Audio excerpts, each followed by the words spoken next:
Hello everyone, మీరు కూడా నాలాగే టీ లవర్స్ అయితే ఖచ్చితంగా ఈ రోస్టెడ్ టీని ట్రై చేయండి.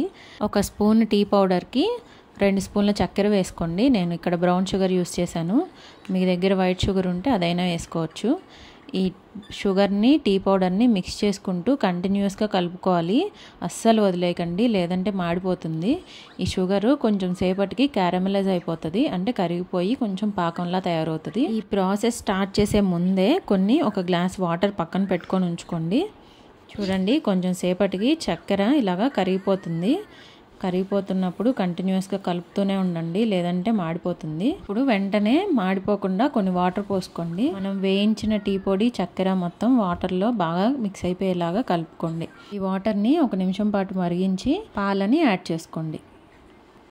పాలు యాడ్ చేసుకున్న తర్వాత టీ డికాషన్ని పాలని స్పూన్ తోటి ఒకసారి బాగా కలుపుకోండి.